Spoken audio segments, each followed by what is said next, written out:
Hello everyone, welcome to all of you on this YouTube channel Saurabh Goswami History Optional for UPSC. So today we are going to discuss a previous year question from History Optional paper 2 Modern Indian History for the year 2021. And for this year, for 2021, for this section A Modern Indian History, this is the third part of the video, that is part C. You all are familiar with the structure, okay? So section A is divided into four parts: part A, part B, part C, and part D. So you all are familiar with the structure that I have previously followed in the last year discussions. So in part A, I have covered the discussion of question number 1, A, B, C, D, E. It means 5-10 marker question we have discussed in part A.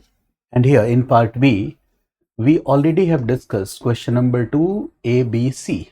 So here two questions are 20 marker, one question is 10 marker.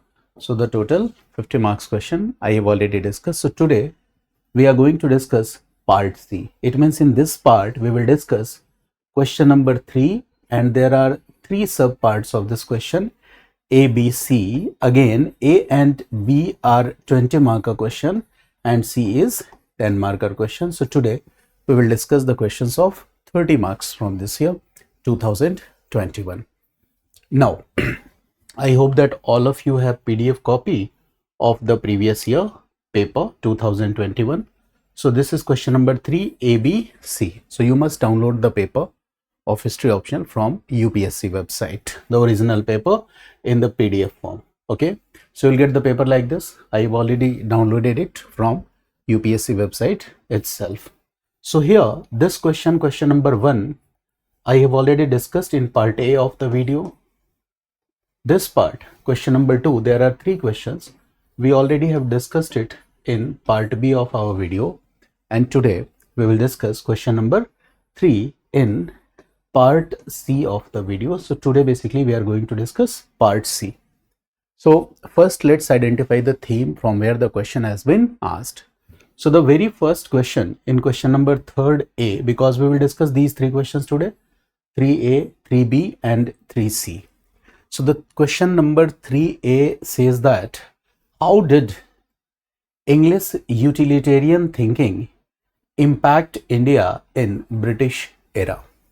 यानी British काल में जो उपयोगितावादी सोच है अंग्रेजों की या उपयोगितावादी चिंतन है, उसने भारत को किस तरह से प्रभावित किया? It means what is the theme of the question? The theme of the question is related to utilitarian logic.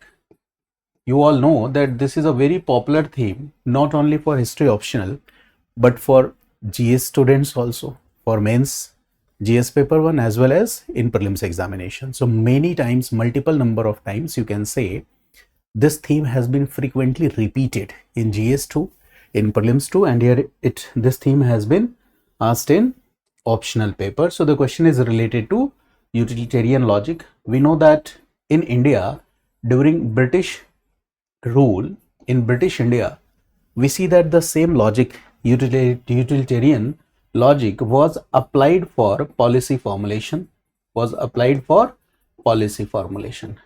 and if the government will come up with some policy, so obviously it will have some impact.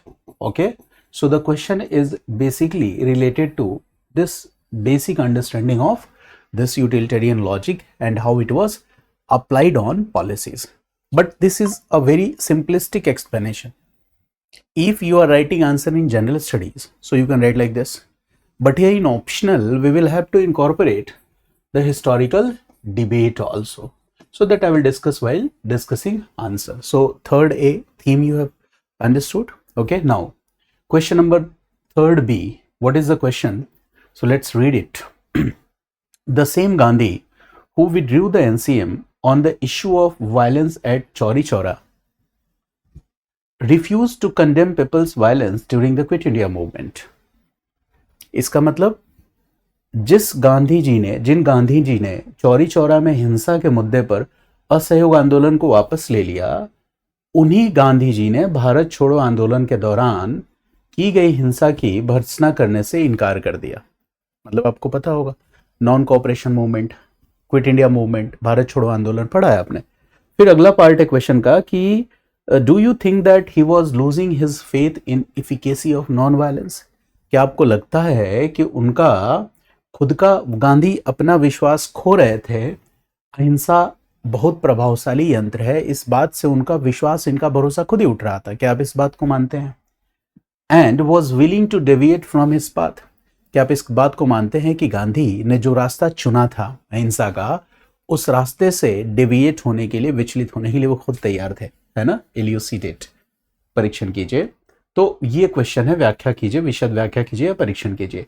तो देखो, what is the theme of this question? This theme which has been asked by UPSC here, it is one of the most popular theme. Here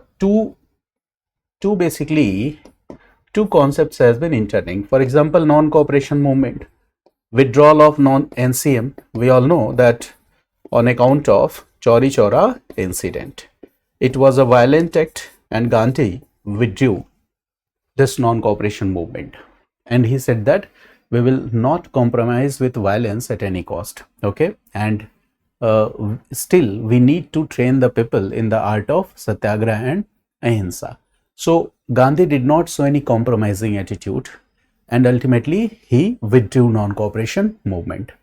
But the same Gandhi, when Quit India movement was taking place 1942 to 44, here NCM 1922, the same Gandhi, when Quit India movement taking place, you all know that all important leaders were jailed in the first few days of the movement, and now the movement, Quit India movement, became spontaneous.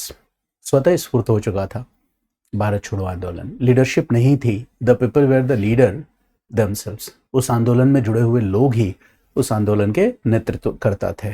तो there where limited violence, हिंसा हुई, but this violence was also limited. लेकिन हाँ, हिंसा हुई, there was violence, this is a reality. Now British authorities will meet Gandhi, Gandhi was in jail, and they will say कि Gandhi baba, you must condemn this violence, आप इस हिंसा की भर्त्सना कीजिए, निंदा करिए, ताकि लोग हिंसा करने से रुकें। लेकिन इस बार गांधी ने हिंसा को लेके उतना कठोर रुख नहीं अपनाया जितना उन्होंने एनसीएम में अपनाया था। Okay, the reaction which Gandhi shows here, okay, was not very hard and he refused. उन्होंने कब मना कर दिया, I will not condemn, okay, मैं भत्सना नहीं करूंगा, है ना। हिंसा के प्रति कठोर रुख अपना के मैं लोगों से अपील नहीं करूंगा कि आप अपने आंदोलन को रोक दो। तो अब यहां सवाल पैदा होता है कि why Gandhi has a compromising attitude with respect to violence here, and why Gandhi did not have a compromising attitude with respect to violence during withdrawal of NCM. कि एनसीएम विड्रॉ करने के समय वहां पे वायलेंस को लेकर, हिंसा को लेकर नो कॉम्प्रोमाइजिंग एटीट्यूड है। क्विट इंडिया मूवमेंट के दौरान हिंसा को लेकर, वायलेंस को लेकर गांधी का कॉम्प्रोमाइजिंग एटीट्यूड है। तो क्या गांधी नॉन वायलेंस है ना, एक बहुत ही इफेक्टिव टूल है, वेपन है, इंस्ट्रूमेंट है, क्या इस बात से गांधी का भरोसा उठता चला जा रहा था? ये बात आपको बताना है। तो obviously there is a lot of debate on this issue, ठीक है, कि गांधी का ये रिएक्शन क्यों था। और you know that when there are limitations of word, so finally we have to write a very balanced opinion लिखना है। So this, the answer I will discuss while later. First we are identifying the theme. So have you got this idea? So two themes you have identified. Question number 3A is related to utilitarian logic and British policies. Question number 3B is related to NCM, QIM and Gandhi's outlook towards the violence during both these movements. And question number 3 is, the theme is related to Marathas. The question says that while individually the Marathas were clever and brave, है ना, यानी कि हालांकि मराठे व्यक्तिगत रूप से चतुर और बहादुर थे, they lacked the corporate spirit so essential for national independence, पर उनमें राष्ट्रीय स्वतंत्रता के लिए आवश्यक सामुदायिक भावना की कमी थी। डिस्कस विथ रीजंस, तर्क सहित व्याख्या कीजिए। This question is related to historical debate, ये भी हिस्टोरिकल डिबेट से जुड़ा हुआ है। So without having historical insights it will be very difficult to write the answer of any question. आप आंसर में कुछ ना कुछ तो लिख ही दोगे, इसमें कोई बट नहीं है, क्वेश्चन आपको देखने में सीधा लगा, बट अगर आप कुछ भी लिख दोगे तो the answer will be the answer of general studies. यही बात मैं बार बार कहता हूँ कि आप लोग जो ऑप्शनल पढ़ रहे हो, जो कुछ भी मैं देख रहा हूँ, जो मार्केट में नोट्स मटेरियल जो मैं देख रहा हूँ, जो आप लोग फ्रिक्वेंटली पढ़ रहे हो और प्रोबेबिलिटी का गेम खेल रहे हो मेंस में जाके, है ना, तो ऐसे काम नहीं चलेगा। अगर आप बिना हिस्टोरिकल डिबेट्स को इंक्लूड किए हुए, बिना इन क्वेश्चंस की ओपिनियंस की डेप्थ में गए हुए आंसर लिखोगे तो आपका आंसर हिस्ट्री ऑप्शनल के एग्जाम के डिमांड के अकॉर्डिंग नहीं होगा। ये एकदम करेक्ट है। तो आज मैं आपको बताऊंगा, और देखो जैसे ही हम उन हिस्टोरिकल डिबेट्स और हिस्टोरिकल डेप्थ को समझने लगते हैं तो हमारा आंसर ऑटोमेटिक धीरे धीरे आप देखोगे कि फैक्ट्स उसमें से डिसअपियर होने लगते हैं। आपका आंसर मैं बार बार बता चुका हूं, जब मैं मॉडल आंसर आपको शो करता हूं तो आप आंसर को ध्यान से देखो, आपको आंसर में फैक्ट्स नजर ही नहीं आएंगे। The answer will be more like sociology, ऐसा लगेगा जैसे सोशियोलॉजी का आंसर है। वो इसलिए है because when you will start identifying, when you will start identifying the exact need and demand of the question, तब आप ऐसा कर पाओगे, है ना। And for this practicing PYQs is one of the best option. जैसे जैसे हम प्रैक्टिस करते जाएंगे, थोड़े थोड़े हिस्टोरिकल डिबेट्स से हम फैमिलियर होते जाएंगे। और एक और बात आप नोटिस करो, बार बार थीम्स रिपीट हो रहे हैं। जैसे जब मैंने 2020 का क्वेश्चन डिस्कस किया था, when I discuss 2020 question with you, तो एक क्वेश्चन हमने डिस्कस किया था कि एनसीएम विड्रॉल हुआ, इससे क्या हुआ, है ना, लोगों में एक भ्रम की स्थिति पैदा हो गई, रिवोल्यूशनरी एक्टिविटीज के लिए माहौल तैयार हो गया। तो देखो कुछ आइडिया आपने वहां से ले लिया, कुछ आइडिया अभी आप यहाँ सीख जाओगे। मराठास का क्या हिस्टोरिकल डिबेट है, इससे आप फैमिलियर हो जाओगे। इसके पिछली वाली जो वीडियो थी पार्ट बी, उसमें मैंने डिक्लाइन ऑफ हैंडीक्राफ्ट इंडस्ट्री से रिलेटेड जो भी हिस्टोरिकल डिबेट्स थे आपको बताए थे। नेशनलिज्म मल्टी लेयर्ड है, ये भी बताया था। मीर कासिम, है ना, इस पे भी हमने बात की थी। तो धीरे धीरे PYQs प्रैक्टिस करने से what will happen, what ever you have studied in your foundation lectures, those themes will be revised, वो थीम रिवाइज हो जाएगी। दूसरी चीज, PYQs पे आपकी कमांड अच्छी हो जाएगी, और जब कमांड अच्छी हो जाएगी then you will start identifying the trend और the pattern of the questions by yourself. And I am saying this that if very carefully you have practiced questions for the last 10 to 15 years, then there is a greater chance that you can frame at least 40 questions or 30 questions, a set of 35 questions that I have framed already, है ना, from where you will get at least 80% question in your mains examination. But for that, a very careful study and analysis of PYQs is very much needed. So we will do it in our classes. So now we are going to start the discussion. But before this, you all know that our discussion is not only discussing or dictating the answer of the PYQs. Here we will do what? Step one is what? We will do a detailed discussion or analysis on the theme of the question, background theme of the question, so that we could get some knowledge and information also. Our knowledge should be enriched also. And at the second stage, I will do what? I will discuss model answer. But there are two formats of model answer. In first format, I will discuss comprehensive answer written in paragraph format. And in second format, I will discuss the answers that are written in bullet format or point wise format. Okay, so you can go for any of these format. ठीक है, this might be possible कि आपने कुछ question paragraph form में लिखा, कुछ में आपने क्या किया, बुलेट फॉर्मेट यूज किया। तो पैराग्राफ फॉर्म में I will suggest to write those people who have a good command over the language, they can write answers in paragraph form because they can write okay the sentences in a very comprehensive manner. ठीक है, otherwise if you don't have good command on the language but you know the argument, you know the opinion, you know the important facts and informations, you are able to decode the question, so you should go for the point wise format. Okay, and there also there are greater chances that you will get better marks, है ना। तो ऐसा नहीं है कि कोई भेदभाव होता है, अगर लैंग्वेज पे कमांड अच्छी है तो इस मॉडल पे भी आप अच्छा मार्क्स पाओगे, यहाँ पे भी अच्छा मार्क्स पाओगे। प्लस यूज ऑफ स्केचेस, है ना, does what? Okay, it gives some additional advantage. Okay, so use of how to apply the sketches. This I will discuss later. First, we will discuss the paper 2020 to 25. Then these are total 6 years. Okay. Then we will do what? I will record videos, and in one video I will discuss complete paper. Here we are doing what? Fragmented, divided into 4 parts. In revision I will do what? 2020 modern Indian history. There will be one single video. And while discussion on board, I will draw different sketches in each and every answer. So you will be practiced enough to draw sketches also. Okay. So that is the second stage of our preparation. Got it? I hope कि आपने question paper सामने रखा और आप question से familiar हो गए. Why I am repeating again and again? Because when I will repeat again and again, you will read questions again and again. तो आपको questions याद हो जाएंगे. Questions word to word याद हो ये जरूरी नहीं, बट क्वेश्चन में क्या थीम था, क्या पूछा गया था, एटलीस्ट उसका एक सेंस आपको होना चाहिए. तो this is also good for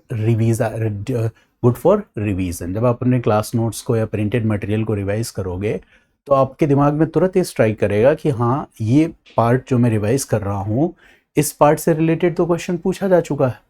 तो ये चीज़ बड़ी ज़रूरी है, right? So I hope that you have got my point. चलिए आगे बढ़ते हैं. Now we are coming directly to the question. These questions I have already discussed with you. So we will start with 3A. Right. So we are going to discuss question number 3A. So again I am reading the question here. The question says that how did English utilitarian thinking impact India in British era? British काल में अंग्रेजों की उपयोगितावादी सोच ने भारत को कैसे प्रभावित किया? This is the point. यानी कि यहाँ पे सबसे पहले तो आपको ये जानना है कि what was utilitarian thinking. ये आपको समझना पड़ेगा कि नहीं, utilitarian thinking क्या था. And why this question is asking that British era में इस utilitarian thinking का इम्पैक्ट भारत पे क्या रहा, है ना?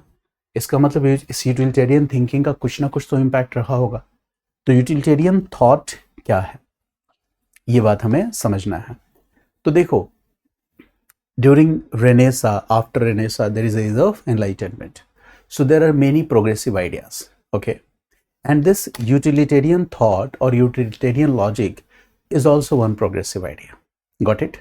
And we all know that colonial rule was exploitative in nature, but still the colonial authorities will always try to justify colonial rule in India.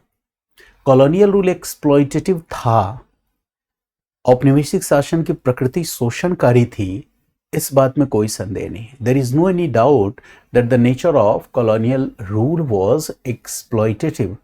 But what do we see that at multiple times, at multiple occasions, the colonial authorities, the British, did what? They tried to explore, they tried to design, they tried to innovate different ideological bases to support the claim of moral validity of colonial presence in India. समय समय पर उन्होंने क्या किया? तरह तरह के सिद्धांत गढ़े, व्याख्याएं गढ़ी, और उन सिद्धांतों और व्याख्याओं की मदद से भारत में औपनिवेशिक शासन की वैधता को सही और तर्कपूर्ण दिखाने की कोशिश की. जैसे for example, British were saying that we are on a civilising mission. तो अंग्रेज सिविलाइजिंग मिशन पे हैं. एशिया और अफ्रीका के देशों में वो लोगों को सिविलाइज बनाने आए हैं, इंडिया में वो लोगों को सिविलाइज बनाने आए हैं. ये क्या है? एक आइडियोलॉजिकल बेसिस है, विचारधारात्मक आधार है, जिसके आधार पर आप कॉलोनियल रूल को सही ठहराने की कोशिश करोगे.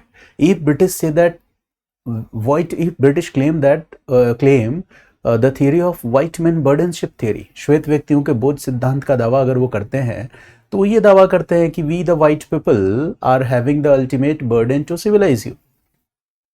हम जो गोरे लोग हैं, ये हमारी जिम्मेदारी है, दायित्व है कि हम आपको सिविलाइज करें. तो कहीं ना कहीं इन सिद्धांतों की आड़ में what are they doing? They are trying to give a ideological basis. तो ये अटेम्प्ट, ये कोशिश तो बहुत पहले से हो रही है. ओरिएंटल डेस्पोटिज्म का सिद्धांत गढ़ देंगे ब्रिटिश.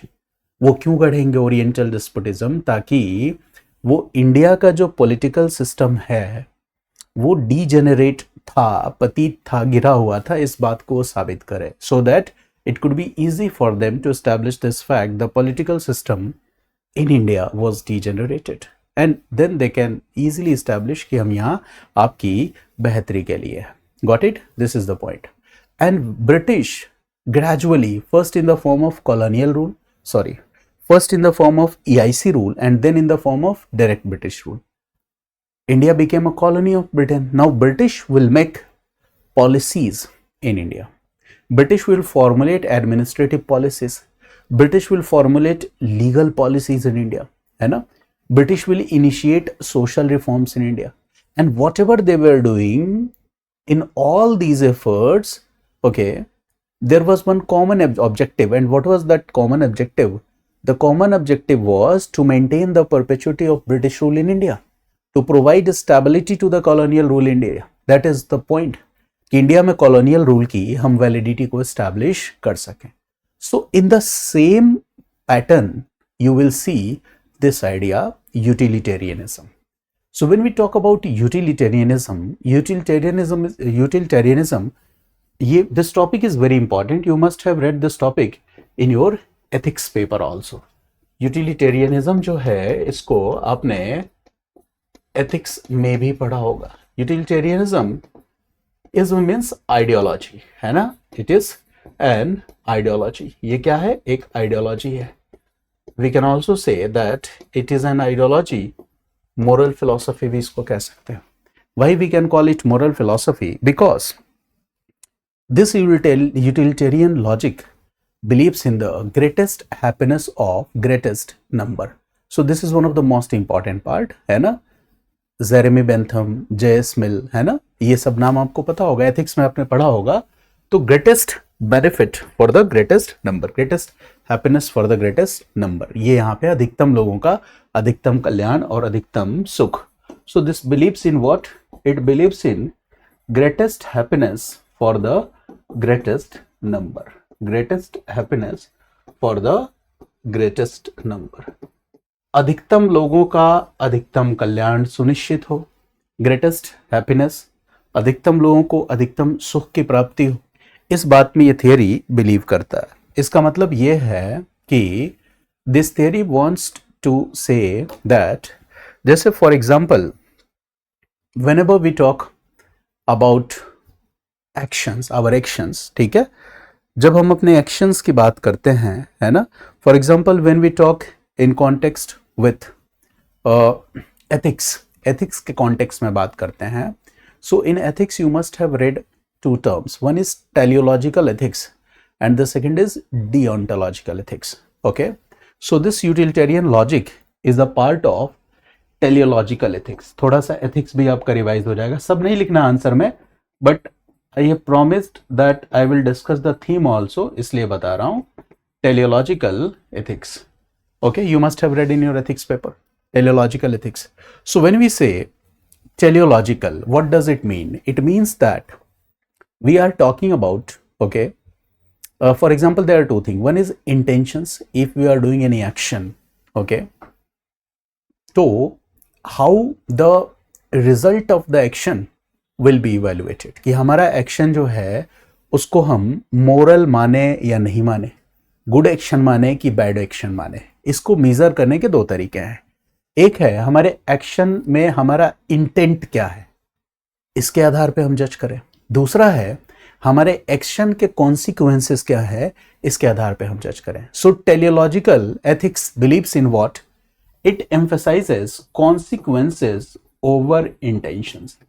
ये ज्यादा महत्व किसको देता है? कॉन्सिक्वेंसेस को ओवर इंटेंशंस. जब आप डिओंटोलॉजिकल में जाओगे so intentions will become important, teleological में जाओगे तो what will become important? Consequences will be important.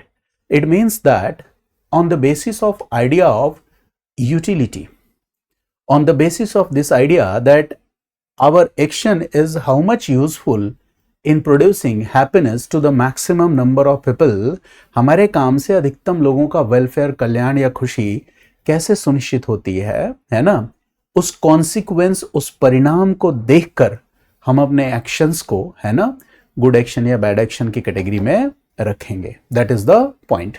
So in this way we can say that teleological ethics or utilitarianism believes in what? Consequences. ठीक है ना. इसका मतलब क्या हुआ कि हमारा जो भी एक्शन है उसका जो आउटकम है, उसका जो रिजल्ट है, उसको हम किस आधार पे जज करेंगे? The result of our actions, है ना. The result is moral or not. The outcome of our actions, our outcome of actions is moral or not, okay, it is judged on the basis of consequences. ये consequences के basis पे जज होगा. For example, मान लो, ठीक है, कि मैं कोई काम करता हूं, ठीक है. For example, if I take any decision, for example, if the state is formulating some policies, राज्य कोई नियम बना रहा है, ठीक है, और राज्य का जो इंटेंशन है वो वेल इंटेंशनड है, ठीक है. राज्य का इंटेंशन बहुत अच्छा है. इंटेंशन मतलब with pure intention you are formulating any policy. आप बहुत ही प्योर इंटेंशन के साथ कोई पॉलिसी फॉर्मुलेट कर रहे हो, बट उस पॉलिसी का आउटकम जो है, आउटकम ऐसा निकलता है कि उसमें कम लोगों को फायदा होता है, ज्यादा लोगों को नुकसान होता है. तो ऐसी कंडीशन में आपका जो एक्शन है वो मोरली रॉन्ग कहा जाएगा. In case of individual also, in case of state also, कि हम एक वेल इंटेंशन के साथ, our well intentioned action can be morally wrong if it produces negative consequences. ध्यान में रखो कि example, our well intentioned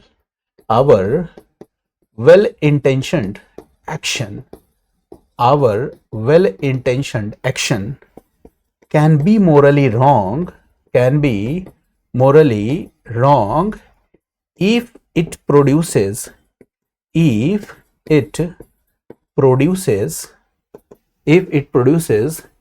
bad consequences. Utilitarian logic को समझना है तो ये बात आपको समझनी पड़ेगी. वहीं दूसरी तरफ आप आ जाओ, इस पिक्चर का जो दूसरा पहलू है वो समझो कि if we are doing any action and our intention is not well intention but it is poor intention, तो यहां हमने लिखा कि our poor intentioned action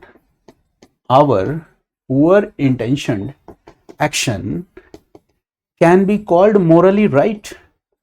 Our poor intentioned action can be called morally right. इसको morally right कहा जा सकता है if it produces good consequences.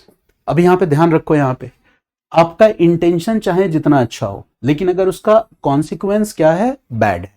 और बैड कॉन्सिक्वेंस का मतलब क्या है कि मेजॉरिटी को क्या है, इससे नुकसान हो गया, कुछ लोगों को फायदा हो गया, तो इसको हम कहेंगे बैड कॉन्सिक्वेंस. ठीक है.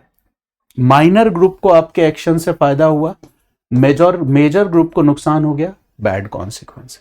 बट अगर यहां पे if your action is poor intention but it produces good outcomes, it means that majority of the people, they are benefited by your action and a small group of people are not benefited by your action. So this is what? Good action, morally good action. So utilitarian logic is like this, है ना. Utilitarian is a teleological philosophy or ethics. It evaluates our actions on the basis of the consequences that it produces. यह हमारे actions को उन consequences के basis पे जज करता है जो वो प्रोड्यूस होती है. ठीक है. और consequences में क्या देखना है? Greatest benefit for the greatest number. ठीक है. Greatest benefit for the greatest number, है ना.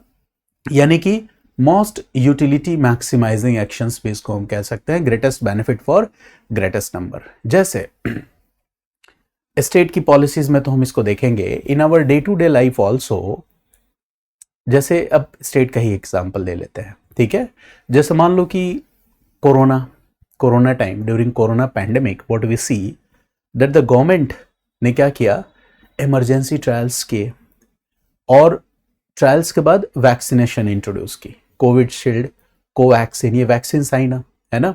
अच्छा देखो क्या होता है, वैक्सीन का ट्रायल जितना होना चाहिए कहीं ना कहीं उसके साथ कॉम्प्रोमाइज किया गया. ठीक है. और गवर्नमेंट ने क्या किया, एक मैंडेटरी बेसिस पे सबको वैक्सीनेशन करवाया। यानी गवर्नमेंट ने क्या किया during Covid pandemic, in order to fight और you can say that mitigate the effect of the pandemic, government introduced vaccination drives. अच्छा, गवर्नमेंट को ये पता था कि इस वैक्सीनेशन ड्राइव का कुछ लोगों पे, है ना, हो सकता है कि क्या हो जाए, कुछ लोगों पे साइड इफेक्ट्स हो, कुछ लोगों को नुकसान हो इस वैक्सीनेशन से, कुछ लोगों की जान भी इस वैक्सीनेशन की वजह से जा सकती है। लेकिन अगर इसके बावजूद कुछ लोगों की जान जाए लेकिन अधिकतम लोगों की जान बचाई जा सकती है, तो ये वैक्सीनेशन ड्राइव हमें क्या करना चाहिए, लेके आना चाहिए। तो यहां पे गवर्नमेंट का जो डिसीजन था, it was guided by utilitarian logic. We are taking this decision of giving vaccination to the people on this logic that it will ensure the greatest benefit for the greatest number। ठीक है, कुछ लोगों को नुकसान हो सकता है, ये जानते हुए भी आपने वैक्सीनेशन करवाया, तो यहां पे आपका जो एक्शन है इट इज मोरली राइट और Morli wrong, it is Morli right, ये मोरली राइट। ठीक है, ठीक उसी तरह से जैसे आप ये बताओ कि जैसे फॉर एग्जाम्पल, है ना, आप सड़क पे जा रहे हो, ट्रैफिक पे जा रहे हो, ठीक है, और रेड लाइट है, और रेड लाइट को देखते हुए आप अपनी बाइक को, अपनी कार को वहीं पे रोक लेते हो। अच्छा देखो, रेड लाइट है और एकदम सड़क खाली है, कहीं से कोई गाड़ी आ नहीं रही है, जा नहीं रही है, लेकिन फिर भी आप अपनी बाइक और कार को वहां पे रोकते हो। ठीक है, क्यों रोकते हो यार? रेड लाइट पे सब लोग अपनी बाइक या कार को रोक लेते हैं। तो देखो, हम कार ड्राइव कर रहे हैं एक स्पीड में, बहुत कंफर्टेबल तरीके से, अचानक हमें ब्रेक लगाना पड़ता है, अच्छा तो नहीं लगता है, लेकिन कलेक्टिव सेफ्टी को देखते हुए, पब्लिक ऑर्डर को मेंटेन करने के दृष्टिकोण से देखते हुए, हम अपनी कार को या अपनी बाइक को लाल बत्ती पे रोकते हैं, रेड लाइट पे रोकते हैं। तो हमने क्यों रोका? देखो, इससे हमें थोड़ा सा इनकन्वीनियंस हुआ, बट हमने किस बात को ध्यान में रखा?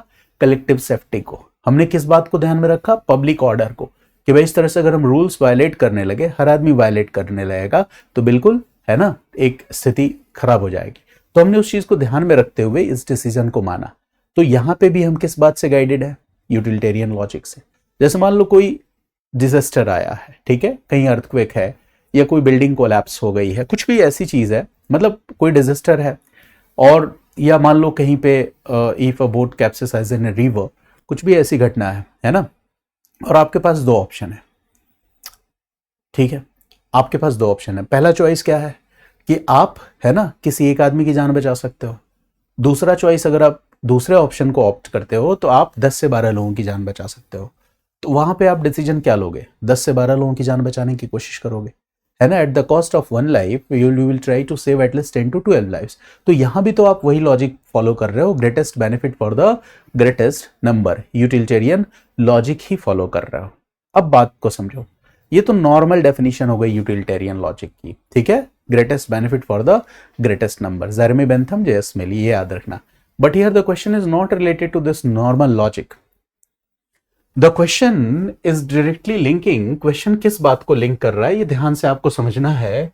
क्वेश्चन तो ये पूछ रहा है कि जो यूटिलिटेरियन थिंकिंग है, इतना सब कुछ मैंने इसलिए बताया कि यूटिलिटेरियन लॉजिक का डेफिनेशन आपके दिमाग में फिक्स हो जाए।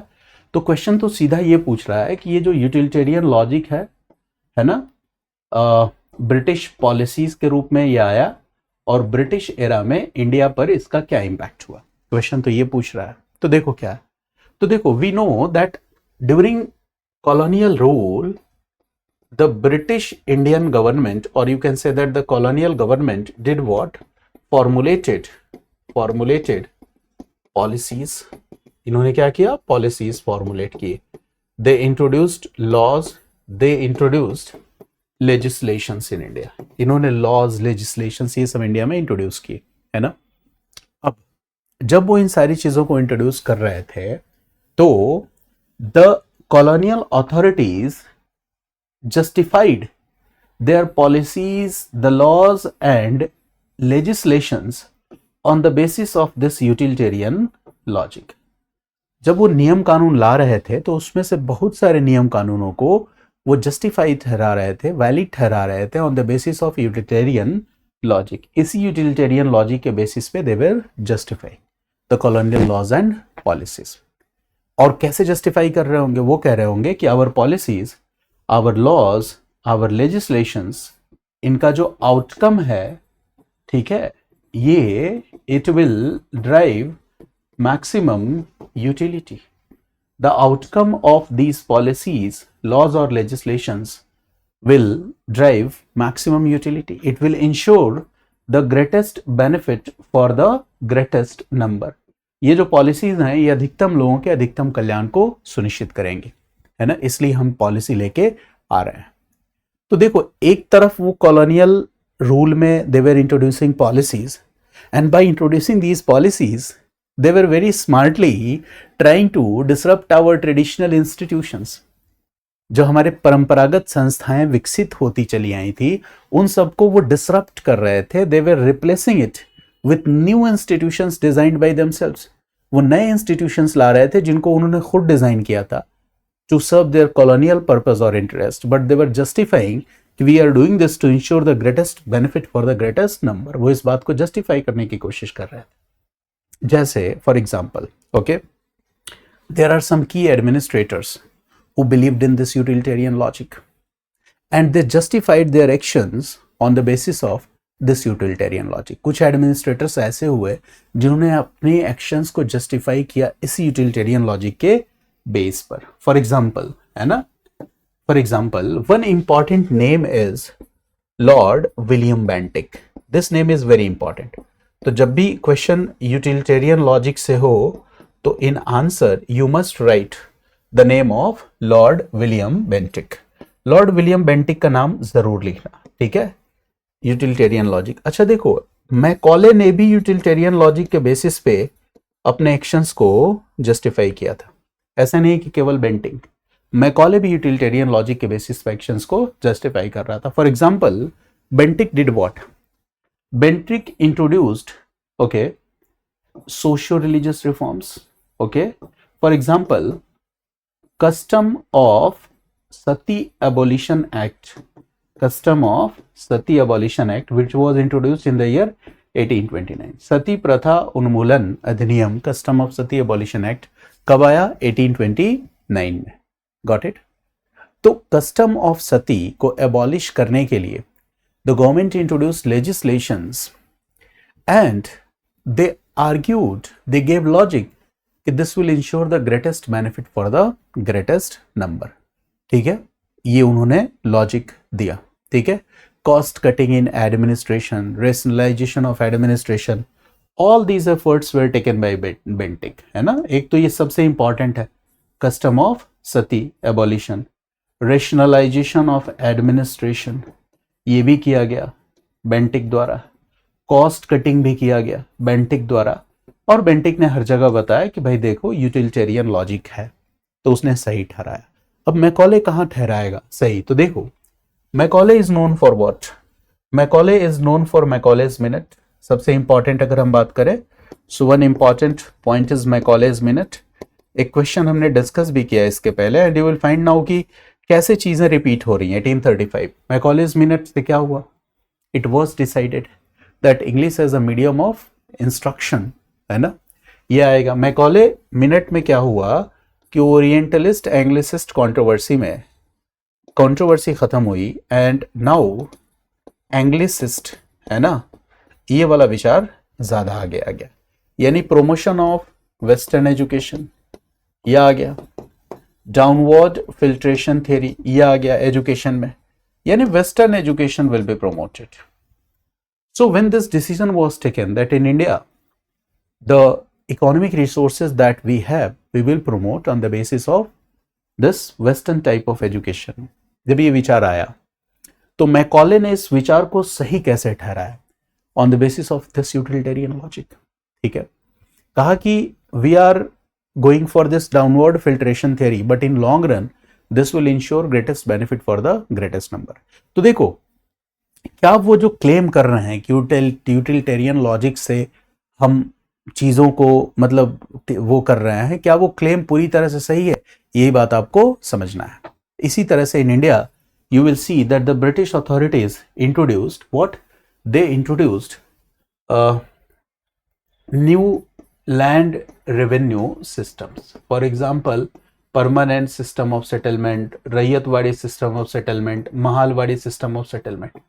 And in every model, they gave this logic, they gave this argument कि ये जितने हम सिस्टम को स्टैंडर्डाइज कर रहे हैं, जो नए मॉडल ला रहे हैं, वो सिर्फ इसलिए ला रहे हैं कि इससे क्या होगा, this will ensure the benefit for the peasants, ठीक है, this will provide relief to the peasants. दूसरा, this will also do what? This will also do a revenue maximization, and these revenues will be spent on the Indian people to ensure the welfare of the Indian people. क्या सच में ऐसा हुआ? बताओ. जो वो revenue model लेके आए, जो कुछ भी किया, क्या सच में ऐसा हुआ? मैकॉले के टाइम में आपको लॉ कमीशन ये सब पढ़ा होगा, लॉ कमीशन का चेयरमैन वगैरह. तो मैकॉले के टाइम में एक और नई चीज आती है, कोडिफिकेशन ऑफ लॉ. तो जो कोडिफिकेशन ऑफ लॉ हुआ, आईपीसी वगैरह, this codification of law, colonial authorities are saying कि हम कोडिफिकेशन ऑफ लॉ क्यों कर रहे हैं? हम इसलिए कर रहे हैं, we are doing this codification of law कि in India there must be a uniform legal system. India में क्या होना चाहिए? यूनिफॉर्म लीगल सिस्टम होना चाहिए. And if there will be a uniform legal system, so this will ensure efficiency in administration, administrative efficiency, and this will ensure greatest benefit for the greatest number.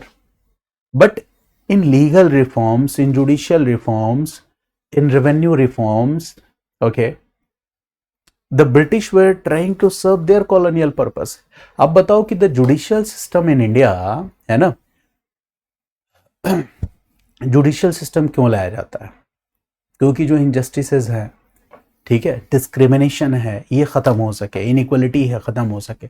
But during colonial rule, the judicial system itself, okay, was not free from these vices. इन बुराइयों से वो खुद स्वतंत्र नहीं थी. The judicial system itself was discriminatory. ये खुद ही डिस्क्रिमिनेटरी थी. जैसे you must have read about Ilbert bill controversy, है ना, पढ़ा है 1883 इल्बर्ट बिल कंट्रोवर्सी. तो उस कंट्रोवर्सी में क्या था? उस कंट्रोवर्सी में था कि इंडियन जजेस और यूरोपियन जजेस दोनों के पावर्स अनइक्वल थे, और जब इसको इक्वल करने की बात की गई तो इससे अंग्रेज नाराज हो गए, यूरोपियन जजेस नाराज हो गए. तो देखो, बात तो ये कर रहे थे अच्छी अच्छी, ठीक है, कि हम इंडिया में जो कुछ भी कर रहे हैं, we are introducing policies that are justified by this utilitarian logic. What is this logic? Greatest benefit for the greatest number, greatest good for the greatest number, greatest happiness for the greatest number. But at the same time, they were disrupting our traditional institutions. They were replacing our traditional institution with new institutions, and these new institutions were designed to serve the colonial purpose in an effective manner. बहुत ही effective manner से किया. जैसे एक नाम है James Mill, है ना. तो जेम्स मिल ने क्या किया? James Mill justified the intervention in Indian society. James Mill ने इस बात को सही ठहराया. उसने कहा कि इंडियन सोसाइटी, देखो, जेम्स मिल ने क्या कहा कि जैसे कॉलोनियल रूल में कॉलोनियल पॉलिसीज क्या कर रही हैं, है ना, they are basically intervening in social sphere, legal sphere, cultural sphere, everywhere. ध्यान से समझना इसको. जेम्स मिल का ये बहुत ही इंपॉर्टेंट पॉइंट है कि देखो, during colonial rule what we are seeing, we see that the colonial policies were intervening in social spheres. These policies were intervening in religious spheres. These policies were intervening in cultural spheres, everywhere. ठीक है, तो policies तो intervene कर रही है ना social, religious या cultural sphere में. अच्छा, ये जो इंटरवेंशन है, this intervention will be opposed by a group of Indians. एक इंडियंस का ग्रुप ऐसा होगा जो ये कहेगा कि ब्रिटिश रूल को, कॉलोनियल अथॉरिटीज को इंटरवीन नहीं करना चाहिए हमारे सोशल, रिलीजियस और कल्चरल अफेयर्स में.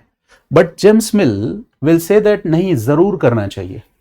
James Mill will say that this intervention is good. ये intervention क्या है? अच्छा है. This intervention is justified. ये intervention क्या है? Justified है, सही है.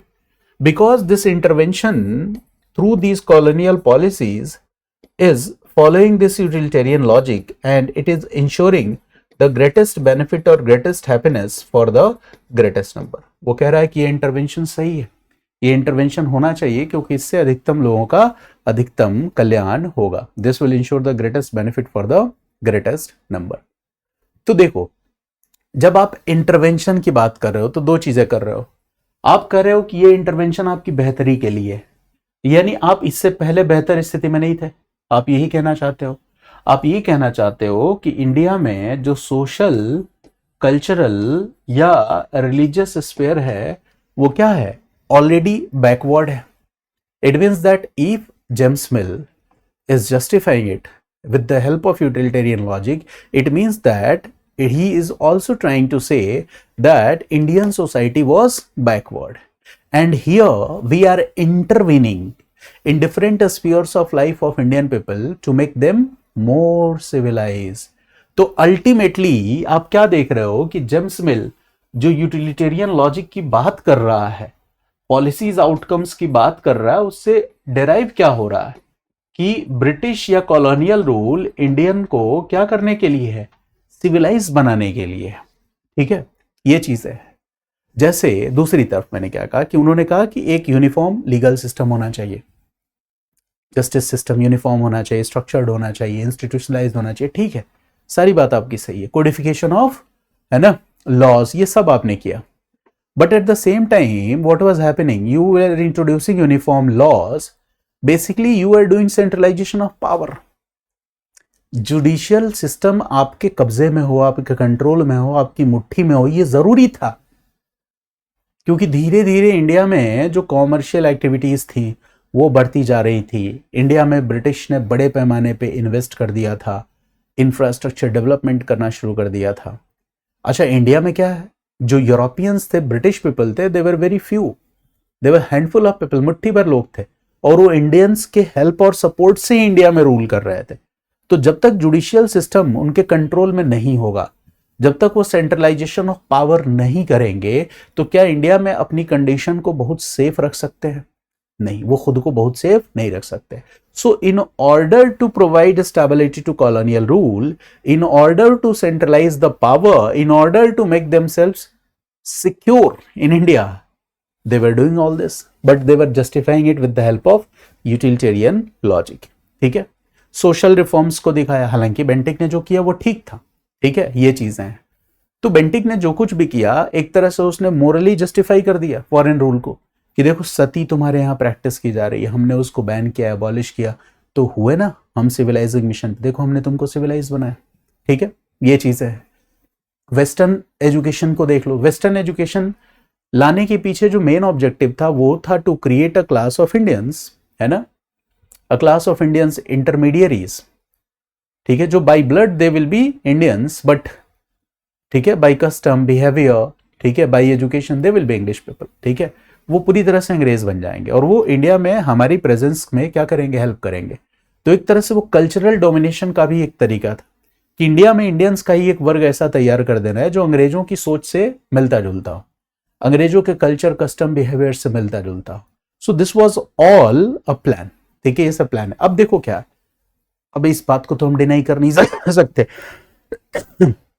वेस्टर्न एजुकेशन ब्रिटिश लेके आए तो उसका फायदा हमें हुआ, we were benefited, political awareness आया, नेशनलिज्म बढ़ा, डेवलपमेंट ऑफ इंफ्रास्ट्रक्चर, रेलवेज वगैरह, है ना, उसका भी हमें फायदा मिला ना. ये जो लीगल सिस्टम डेवलप हुआ उसका भी हमें अल्टीमेट फायदा मिला. लेकिन जो हमें फायदा मिला, Indians were benefited, no doubt. There is no any, है ना, you can say that doubt in it. But this was unintended consequence of colonial authorities. They were justifying it, है ना. But the main purpose क्या था? The main purpose was to serve the colonial rule in India, है ना, to make the powerful presence of colonial rule in India. तो ये बात आपको समझना है. जेम्स मिल का भी बता दिया आपको कि वो इंटरवेंशन को सही ठहराता है. तो जब वो इंटरवेंशन को सही ठहराएगा इसका मतलब कहीं ना कहीं वो कॉलोनियल रूल की वैलिडिटी की ही बात कर रहा है. Got it. तो utilitarianism as a moral philosophy, as a idea, was associated with Jeremy Bentham and James Mill, है ना. And in India you can say that significantly it influenced the policy outcomes, है ना, and many policies that were introduced in India, colonial India, by many British administrators, है ना, they were justified on the basis of this utilitarian logic. उनको इस utilitarian logic के base पे ही justify किया गया. ठीक है, तो अब इस पूरे के पूरे डिबेट में, जैसे अब ये जो क्वेश्चन है यूटिलिटेरियन लॉजिक वाला, ठीक है, दिस क्वेश्चन नीड्स व्हाट, ये क्वेश्चन में किस बात की जरूरत है आपको समझना. ऐसा नहीं कि आप गए और सीधा सीधा आपने क्वेश्चन का आंसर लिख दिया, नहीं. यहां पे हमेशा आपको क्वेश्चन में दो चीजों की बात करनी है. ठीक है, अब यहां पे ध्यान रखना, आंसर लिखते वक्त बहुत अलर्ट कैसे रहते हैं. This is a 20 marker question. तो in this question we see this dual nature, हम इस ड्यूअल नेचर को देख रहे हैं. ये ड्यूअल नेचर हमें दिखाना है. वो ड्यूअल नेचर क्या है? On one side we see what, reforms. एक साइड क्या है? रिफॉर्म्स वाला. दूसरा साइड क्या है? डोमिनेशन वाला. ठीक है, डोमिनेशन. यानी ऑन वन साइड क्या हो रहा है? यूटिलिटेरियन लॉजिक से ब्रिटिश पॉलिसीज इंट्रोड्यूसिंग रिफॉर्म्स. ठीक है, वो रिफॉर्म्स इंट्रोड्यूस कर रहा है, बट उसका एक दूसरा पहलू भी है. देयर इज अ सेकंड, है ना, पर्सपेक्टिव ऑफ दिस, कि ये पूरी तरह से ये जो भी पॉलिसी इंट्रोड्यूस किए गए हैं उनका अल्टीमेट ऑब्जेक्टिव क्या था? Perpetuity of British rule in India, to give moral validation for colonial presence in India. ठीक है, तो एक तरह से डोमिनेशन का भी तरीका था. To establish this fact that Indians were inferior. अगर इस बात को एस्टैब्लिश करोगे then you can easily establish that we are on a civilising mission. तो ये बताना है, यानी कि रिफॉर्म के एजेंडा के साथ साथ आपको ये बताना है कि जो कुछ भी हो रहा था वो जो इंपीरियल कंट्रोल था, इस कंट्रोल को कंसोलिडेट करने का और इसको और भी ज्यादा स्टेबल बनाने का एक तरीका था. इट वॉज एन एफर्ट, है ना, to further consolidate imperial control, है ना, ये इसका एक तरीका था. यानी कि utilitarian logic is doing what, it is talking about reformist ideology. ये रिफॉर्मिस्ट आइडियोलॉजी की भी बात कर रही है, but at the same time what is the second aspect, that okay, by applying this utilitarian logic, the British authorities are doing what? The British authorities are using this utilitarian logic as a, you can say, a strategic instrument to validate colonial rule, है ना. तो these are two different dimensions, and while writing answer आपको ये dimension explore करना ही करना है. ये part तो आप जरूर बताओगे. In this way you will be able to explore dimensions in a question. कहीं और आप कंप्रोमाइज कर लो, बट ये सारी चीजें बताते हुए आप कंप्रोमाइज नहीं करोगे. You will not B compromising. Got it? So this is the point. Now while writing answer, this is a 20 marker question and we can write it in 300 words. देखो 10 marker 150 word limit है, तो 20 marker 300, तो 250 भी लिख सकते हो, 280, 300. कम लिखो तो ज्यादा बेटर है ना. तो let's discuss the format of the answer. So this is comprehensive format, model number 1, paragraph format answer. This is intro, this part is conclusion and this part is main body. ठीक है, तो in introduction I have written that, अब देखो जितनी चीजें बताया हर चीज तो यह नहीं आ पाएगी. We can not write each and everything, क्योंकि मेरा टारगेट आपको थोड़ा बैकग्राउंड थीम भी बताना था कि आप थोड़ा यूटिलिटेरियनिज्म आपने जो पहले से पढ़ा हुआ है वो एक बार और रिवाइज हो जाए. तो दैट्स वाई इतना एलेबरेट मैंने किया. बट यहाँ देखो आंसर में क्या लिखेंगे. Utilitarianism propounded by Jeremy Bentham and popularised by James Mill and James Mill, it played a crucial role in shaping British policies. हमने पॉलिसी की बात की during 19th century. It emphasized rational governance aimed at achieving the greatest happiness of the greatest number. It means हमने utilitarianism के बारे में बता दिया. It provided an ideological framework for colonial administration. Ideological framework कैसे था पता चल गया, है ना. अपनी पॉलिसी आउटकम्स को जस्टिफाई कर रहा था. अब देखो, अब एडमिनिस्ट्रेटिवली एक dimension here, one dimension that I have explored here is administration. The second is legal dimensions. Okay, the third is education. The fourth dimension is social reforms. Okay, so here I have covered how many dimensions? 4 dimensions. Then in this paragraph I have covered what? Historical perspective. Here we have written the logic, ठीक है। तो अब देखो administration में क्या है, utilitarian thinking promoted centralisation and efficiency. Administration में कि जो एडमिनिस्ट्रेटिव रिफॉर्म्स किए गए वो इसलिए किए गए ताकि जो एडमिनिस्ट्रेशन था वो पहले से बेहतर हो, सेंट्रलाइज हो, एक यूनिफॉर्म ब्यूरोक्रेटिक सिस्टम इंट्रोड्यूस हो, reducing the role of traditional authorities, ठीक है। लीगल में क्या है, codification of laws, I have talked about the codification of laws, ठीक है, exemplified by the IPCI ensuring a resemblance of equality before law. यहां पे ये भी बता दिया दो ऑफन बायस्ड इन प्रैक्टिस, यानी कि जो लीगल रिफॉर्म्स हुए वो रिफॉर्म्स को देख के लगता है कि जो डिस्क्रिमिनेशन को खत्म करना, इक्वलिटी को इंश्योर करना, ये सब है objective, but ultimately it is biased in practice, practice में वो बायस्ड है। Then here we talked about education, तो Anglicist approach most notably through Macaulay's minute, मैंने बताया एजुकेशन में, promoted western education, English education to create a class of intermediaries.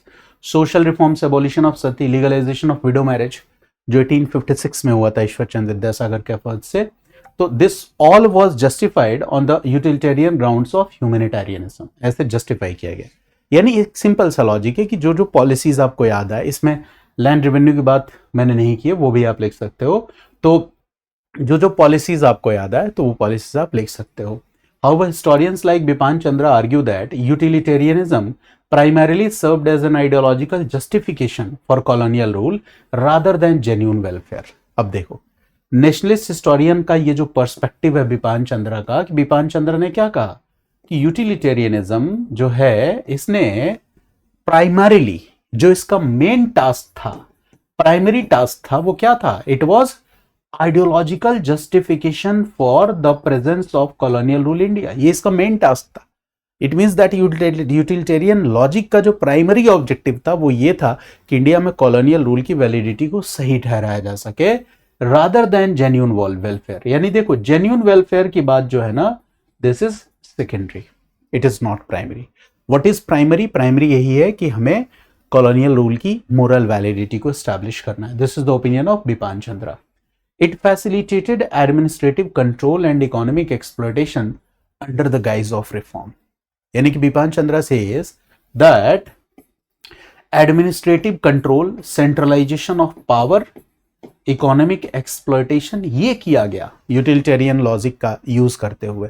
यानी हमें बताया गया कि हम रिफॉर्म्स कर रहे हैं, यूटिलिटेरियन लॉजिक को फॉलो कर रहे हैं, बट एक्चुअली क्या किया गया, एडमिनिस्ट्रेटिव कंट्रोल को कंसोलिडेट किया गया, centralisation of power was ensured, ठीक है, इकोनॉमिक एक्सप्लॉयटेशन को इंश्योर किया गया using this logic, utilitarian logic. So this perspective, nationalist historical perspective is very much important. Got it? Now when we talk about Marxist historian, here I have also written the perspective of Marxist historians.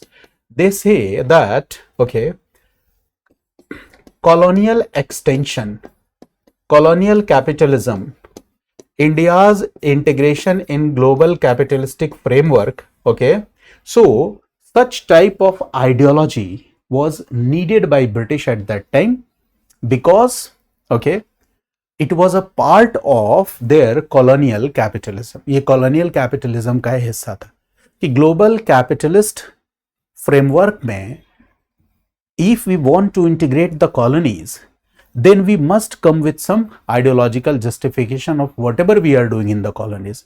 So it was a part of that, है ना, part of that broader agenda.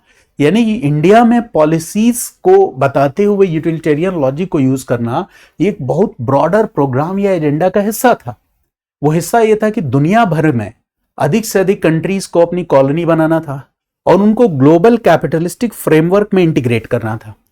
But जब हम उनको integrate करें, Britain ने integrate किया India को, तो इंडिया वॉज अ कॉलोनी, तो there will be some limitations, okay. So in that case, they need some ideological basis to prove that their policy actions are guided by some moral intentions, ठीक है, तो इससे control बनाना आसान होगा। This is the point, and this is a very important, you can say that quote here, you can highlight this, Thomas Metcalfe का highlights its role in shaping the ideologies of the Raj। यानी कि British राज का जो perception है, एक अच्छी छवि हिंदुस्तानियों के दिमाग में बन जाए, इस बात को, इस परसेप्शन को, इस छवि को गढ़ने में अगर किसी चीज ने हमारी मदद, हमारी नहीं सॉरी, अंग्रेजों की मदद की, वो क्या था? Utilitarian logic. मेरी बात समझ गया ना? यानी अपनी छवि को साफ सुथरा बनाने के लिए यूटिलिटेरियन लॉजिक को यूज किया, ये बात कहना चाहते हैं थॉमस मेटकॉफ। तो here you have also used what? Perspective, historical perspective. Basically जो मेरा प्लान है आपको, कि जब मैं रिवाइज करवाऊंगा इन थीम्स को, तो ये जितने हिस्टोरियोग्राफिकल इंसाइट्स हैं, इन सब चीजों की स्केचेस मैंने बनाई है, वो यहाँ डिस्प्ले करूंगा, कुछ ड्रॉ करूंगा, और वो सारे स्केचेस आप मल्टीपल क्वेश्चंस में यूज कर सकते हो टेम्पलेट की तरह, है ना? तो दैट वी विल डू। तो फिलहाल our motive is to develop command over the concept. ठीक है, एक बार थॉट्स, आइडियाज हमारे दिमाग में सेटल हो जाए, फिर तो हम स्केच ड्रॉ करेंगे। स्केच ड्रॉ हमेशा सेकेंडरी प्रोसेस होता है। ठीक है, जब आपको कीवर्ड्स पता हो, धीरे धीरे आप उस किसी भी सब्जेक्ट, पर्टिकुलर सब्जेक्ट मॉड्यूल के जो उसका जो स्पेसिफिक टर्मिनोलॉजी है, उससे फेमिलियर हो जाओ, कॉन्सेप्ट जान जाओ, उसके बाद आप ऑटोमेटिक थोड़ा सा प्रैक्टिस करोगे तो स्केच और डायग्राम्स बनाने लगोगे। Now in the conclusion part I have written here that utilitarianism has a dual impact. यहां पे देखो मैंने बताया, it introduced modern institutions and reforms, इसमें कोई डाउट नहीं है, but simultaneously strengthened colonial administration. तो देखो दोनों डायमेंशंस बता दिया। यूटिलिटेरियनिज्म क्वेश्चन तो यही था ना कि जो इम्पैक्ट कैसा रहा, तो हमने कहा ड्यूअल इम्पैक्ट रहा। This was the question. देखो the question was talking about impact, impact की बात कर रहा था ना, इम्पैक्ट। तो आपने क्या कहा? Dual impact. अब ड्यूअल इम्पैक्ट बता दिया। ठीक है, कि भाई इस बात से तो हम डिनाई नहीं कर सकते कि रिफॉर्म्स नहीं हुआ, रिफॉर्म हुआ। तो this is one dimension, that modern institutions came, reforms were initiated, but the second perspective, it strengthened colonial administration. So the legacy lies in paradox of reformist intent coexisting with imperial interest. यानी कि reformist intent के साथ साथ imperial interest को serve करना, ये भी एक objective था. So this question has two dimensions. And while writing answer, दोनों dimensions लिखना। और एक और बात है, अगर GS में भी पूछा जाए, if this question is asked in GS2, you will write both these perspectives. And this question is asked in general studies, वहां भी पूछे जाने के चांसेस हैं। तो कभी भी सिंगल डायमेंशन यहां मत लिखना। Okay, now the same answer in point wise format, let's discuss. In introduction part I have written utilitarianism propounded by Jeremy Bentham, popularized by James Mill and Jess Mill, shaped 19th century British policies in India. Based on the principle of greatest happiness for the greatest number, it provided an ideological basis for the colonial governance. Impact, administrative impact, legal reforms, educational impact, social reforms. So these four dimensions have been explored here. Lastly, historiographical perspectives have also been written. तो ये जो four dimensions है main body में, what are these? Administrative impact, here we see, यहाँ कई सारे points लिख सकते हैं. You can write according to your, है ना, own convenience. कोई ऐसा नहीं कि यही fix लिख लें. Centralization of administration, bureaucracy, emphasis on rational efficient governance, reduction of traditional industries and intermediaries, legal reforms, codification of laws for uniformity, IPC introduced idea of equality before law, but in practice it was very much limited. Educational impact, promotion of Anglicist approach, Western education, Macaulay's minute, creation of a class of intermediaries, ये पूरा sentence तो आप जानते हो. Social reforms, abolition of sati, legalization of widow marriage, justified humanitarian and utilitarian grounds, historiographical perspectives, Bipan Chandra view, it was a tool to legitimize colonial rule, Marxist opinion, it is linked with the colonial capitalism, जो आपको बताया था कि global capitalistic framework में, है ना, ये एक नीड था उसका, एंड थॉमस मेटकॉफ का कि अंग्रेजों की छवि को ठीक करने में ये यूज हुआ, है ना, it shaped the ideologies of the Raj. Finally, there is a conclusion, and conclusion says that utilitarianism had a dual impact. This is very important. एक तरफ क्या किया? It introduced modern institutions and reforms, और वहीं दूसरी तरफ simultaneously it strengthened colonial control and exploitation. And lastly, हमने paradox of reformist ideals which were coexisting with the imperial interest इनकी बात की. So that is the answer. Now we are coming to question number 3b. So this question says that the same Gandhi ji who withdrew NCM on the issue of violence at Chauri Chaura refused to condemn people's violence during the Quit India movement. मतलब एक ही आदमी का बदला बदला मिजाज है. NCM Chauri Chaura incident से NCM को विड्रॉ किया, वहां कोई कॉम्प्रोमाइज नहीं किया. लोग मनाते रह गए कि गांधी बाबा ऐसा मत करो. इस आंदोलन से लोगों को बहुत उम्मीदें हैं, बट गांधी डिड व्हाट? अड़े रहे. He was adamant and the movement was withdrawn. But the same Gandhi during quit India movement के दौरान he refuse to condemn people's violence. लोग जो हिंसा कर रहे थे उस हिंसा को कंडेम करने से, है ना, निंदा करने से उन्होंने मना कर दिया.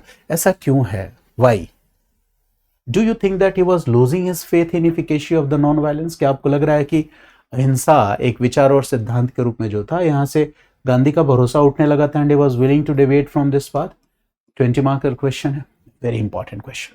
ठीक है, और यहां पे सीधे सीधे, अब इसके लिए तो आपको कॉन्सेप्ट जानना जरूरी है ना कि एनसीएम में क्या हुआ था. You know about this NCM 1922. ठीक है. You also know about Chauri Chaura incident. Chauri Chaura, a violent mob attacked a police station. 13 policemen were killed. Result, NCM was withdrawn. Chauri Chaura incident कब है? 5th Feb 1922. NCM was withdrawn कब है? 13th Feb 1922. तो देखो, mains में ये डेट्स हमारे लिए इंपॉर्टेंट नहीं होते हैं. ठीक है, I know all these dates, but here I am intentionally not using. यहां पे मैंने जानबूझ के लिख के इसलिए काटा कि बहुत सारे फैक्ट्स मेरे दिमाग में हर क्वेश्चन में, मैं जानबूझ के नहीं लिख रहा हूं. ये बात आप ध्यान रखिएगा. ठीक है, नहीं तो मैं कई जगह पे कितने सारे फैक्ट्स लिख दूंगा, but I am not writing this deliberately. चलिए, तो यहां पे क्या गांधी ने क्या किया? विड्रॉ. कहा कि non violence will not be compromised at any cost. People still need to taught the art of how to be true satyagrahi. Satyagraha और अहिंसा लोगों को अभी समझाने की जरूरत है. And Gandhi stopped withdrawn non cooperation movement. But ये what is happening 1942 to 44 Quit India movement है. ठीक है, and here as soon as the movement started, all important leaders of the movement were arrested because this is also Second World War period. ये Second World War period भी है, और अंग्रेज इस समय कोई अतिरिक्त चुनौती नहीं चाहते हैं. दो don't want any extra challenge. कहा इस समय यार मूवमेंट वगैरह हम अफोर्ड नहीं कर सकते, इसको फोर्सिबली आपको कुचलना होगा. तो सारे लीडर्स को अरेस्ट कर लिया. Gandhi was also arrested. Now what happened you all know. 1942-44 the quit India movement was a self spontaneous movement. स्वतः स्फूर्त आंदोलन था. ये आपने पढ़ा होगा क्लासेस में, बहुत डिटेल में नहीं जा रहा हूं. इतना समझो कि आंदोलन में नेता नहीं था, जनता ही नेता थी. Those who were participating, the masses who were participating, they themselves were the leader of the movement, है ना. और यहां पे क्या हुआ? Limited violence. आप वर्ड क्या यूज करोगे? You will have to very cautious while using the word. हिंसा हुई, सीमित हिंसा, लिमिटेड वायलेंस. तो British authorities will come and request Gandhi in jail कि गांधी बाबा, if Gandhi will condemn this non-violence, अगर Gandhi will condemn this violence, Gandhi अगर इस हिंसा की निंदा करेंगे तो गांधी पे हिंदुस्तान के लोग विश्वास करते हैं. they will stop committing any kind of violences will be stopped. but Gandhi said that no, नहीं, मैं कोई निंदा विंदा नहीं करूंगा. तो अब यहां पे एक सवाल उठता है कि गांधी का जो ये स्टैंड है, गांधी स्टैंड्स ऑन वायलेंस, ये तो चेंजिंग है. This is a contradiction. Here we see a different Gandhi. यहां गांधी हमें दूसरे ही नजर आ रहे हैं. So this is, we can say this appears to be a contradictory stand of Gandhi on the issue of violence. ये क्या हो रहा है? दिस इज अपेरेंटली, ये ऐसा लग रहा है, a contradictory stance. This appears to be a contradictory stance on the issue of non-violence. अहिंसा को लेकर गांधी का ये तो विरोधाभासी चेहरा है ना.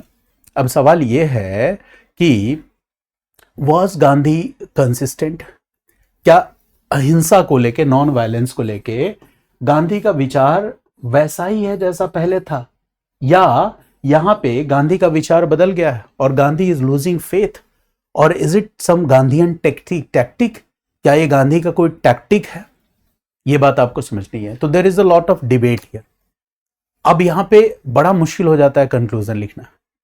तो कंक्लूजन में हमेशा याद रखना कि देखो क्या होता है, कई बार हम कुछ सिद्धांतों को लेकर अपने जीवन में चलते हैं, लंबे समय तक उन सिद्धांतों को लेकर चलते हैं, बट कभी कभी समय कुछ ऐसा आता है कि हमें लगता है कि हम जिन सिद्धांतों को साथ लेके चल रहे हैं 100% उन सिद्धांतों को लेके चलेंगे तो शायद, है ना, हम मतलब चूक जाएंगे अपने उद्देश्य से।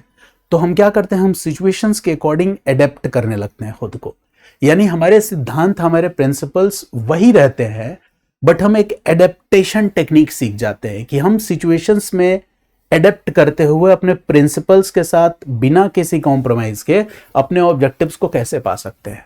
तो this is called adaptability, that how without compromising with our principles we start accommodating ourselves, we start adapting to the changing situations and circumstances.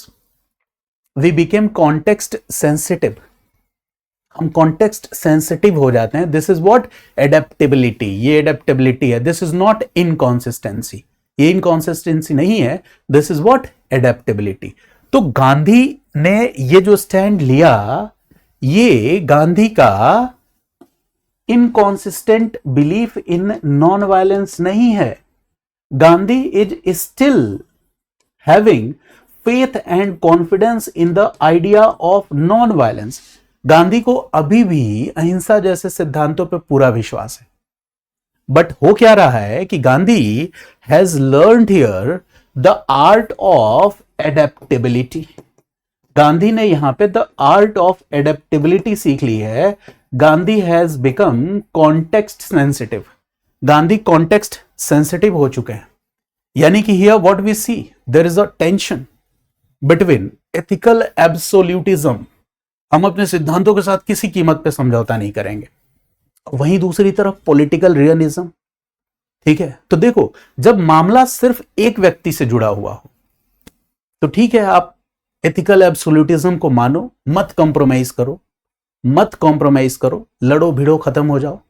लेकिन मामला अगर मास मूवमेंट से जुड़ा हुआ है, हजारों लाखों के लोगों के जीवन से जुड़ा हुआ है, और खास तौर से संघर्ष एकदम निर्णयकारी स्थिति में पहुंच चुका है, उस केस में you will have to adopt the idea of political realism. And Gandhi did this. Gandhi ने पॉलिटिकल रियलिज्म के आइडिया को अपनाया। तो वो एक एडेप्टेबिलिटी और कॉन्टेक्स्ट सेंसिटिविटी है। कंक्लूजन, ध्यान रखना मेरी बात को, मैं क्या कह रहा हूं। इस तरह के क्वेश्चन में आपका जो स्टैंस है वो क्या होगा, यहां पे पूछा भी है डू यू थिंक, आपको क्या लगता है। तो कुछ लोग गांधी बाबा तो ऐसे ही नाराज रहते हैं, तो वो क्या करेंगे, अपने मन का सारा भाव आंसर में लिख के चले आएंगे। फिर आपको सिर्फ यहां नुकसान नहीं पहुंचेगा, दूसरे जगह भी एग्जामिनर आपके नंबर काटने लगेगा। So you will have to be very alert while writing the conclusion. तो this is what, this is the conclusion of this answer. यही है कंक्लूजन, है ना। और डायरेक्ट अब इसके हम मॉडल आंसर पे आते हैं। यही, बाकी तो सारी कहानी आपको पता है, बट ये इस क्वेश्चन का समझ लो कि पूरा का पूरा एसेंस था। ये जो बात मैंने बताई, ये आंसर में आप जरूर लिखना। तो this is also a 20 marker question. तो 250 से 300 आप लिखोगे। 300 में इसलिए कहता हूं बिकॉज 10 मार्कर 150 वर्ड्स का है, तो obviously 20 marker will be of 300 words. ठीक है, तो this you have to write in 300 word. तो this is what introduction part, this is what conclusion part. देखो कंक्लूजन में यहां लिखा ना मैंने, वही एडेप्टेबिलिटी की बात की, कॉन्टेक्स्ट सेंसिटिव होने की बात की। तो बहुत अलर्ट रहना है जहां पे भी इस तरह के क्वेश्चन आए। बहुत आप लोग जनरलिस्टिक मैनर में ऑप्शनल के आंसर्स को लिखते हो और थीम को समझते हो। I feel very disappointed. तो you will have to understand the seriousness of the paper. ये नहीं कि क्लास में वीडियो देख रहे हैं तो सर हमारा मनोरंजन बहुत अच्छा कर देते हैं, सर मिलते हैं तो व्यवहारिक जीवन पे बात करने लगते हैं, तो फिर मज़ा आ जाता है, तो इसीलिए हम सर की वीडियो देखते हैं। तो भाई फिर तो प्रॉब्लम रहेगी ना, है ना। If you are a serious aspirant तो फिर आपको थीम की सीरियसनेस को, कॉन्टेक्स्ट को, सिलेबस को बहुत सीरियसली लेना होगा। और रही बात टीचर के साथ एक व्यवहारिक जुड़ाव, जिसमें आपको व्यवहारिक जीवन की बातें चाहिए, तो वो अलग से कर सकते हो। उसके लिए एक अलग यूट्यूब चैनल भी बनाया जा सकता है ना। बट मुझे लगता है कि वो इतने हंसी मजाक के तौर पे जो ऑप्शनल चीज़ें चल रही हैं, वो एक बहुत बड़ा रीज़न है हिस्ट्री के परफॉर्मेंस का लगातार डिक्लाइन होने का। I strongly believe in this. चलिए, now we are coming to this point, introduction. Gandhi's withdrawal of NCM in 1922 after Chauri Chaura and his refusal to strongly condemn violence during Quit India movement, वही बात बताई जो question में लिखा है। It appears contradictory, ये विरोधाभासी प्रतीत होता है। However, this divergence reflects changing political context rather than a loss of faith in non-violence. Introduction में ही आपने बताया एक बार सबसे पहले, क्योंकि एग्जामिनर का फोकस यही बात जानने में कि बच्चा फंसता है कि नहीं। डू यू थिंक पूछा हुआ है, क्या लिखेगा ये, तो आपने शुरू में ही बता दिया बेटा मैं फंसने वाला नहीं हूं, देख लो जो तुम पूछना चाहते हो मुझे पता है। कि गांधी का ये जो डाइवर्जेंस है ये रिफ्लेक्ट कर रहा है चेंजिंग पॉलिटिकल कॉन्टेक्स्ट को। It does not reflect the loss of faith in non violence. Gandhi का अहिंसा में विश्वास ही खत्म हो गया, ये बात नहीं है, ये उस कॉन्टेक्स्ट को बता रहा है। कॉन्टेक्स्ट स्पेसिफिक है। जैसे अब यहाँ पे चौरी चौरा का रेफरेंस हमने दिया और क्विट इंडिया मूवमेंट का भी रेफरेंस दिया, और वो देना भी पड़ेगा क्योंकि इन question both these themes have been interlinked. So in main body we will have to write the answer. So here we are writing that at Chauri Chaura, where a violent mob killed policemen, Gandhi saw the incident as a moral failure of the movement. यही हुआ था ना। Non-violence was both a principle and a discipline, and he believed that the masses were not yet ready for sustained non-violent struggle. Consequently, he withdrew the movement to preserve its ethical foundation. यानी non-cooperation movement के दौरान जब चौरी चौरा हिंसा हुई, violence हुआ, तो गांधी को ये रियलाइज हुआ कि अभी आंदोलन में जो लगे हुए लोग हैं वो पूरी तरह से एक लंबे समय तक चलने वाले अहिंसक आंदोलन के लिए तैयार नहीं है, परिपक्व नहीं है। गांधी रियलाइज, क्योंकि ये देखो फर्स्ट ग्रेट मास मूवमेंट था तो इसकी कुछ लिमिटेशंस भी होंगी। तो देखो 1920 में ऑब्जेक्टिव था स्वराज विद इन 1 ईयर, 1 साल से ज्यादा हो चुका था।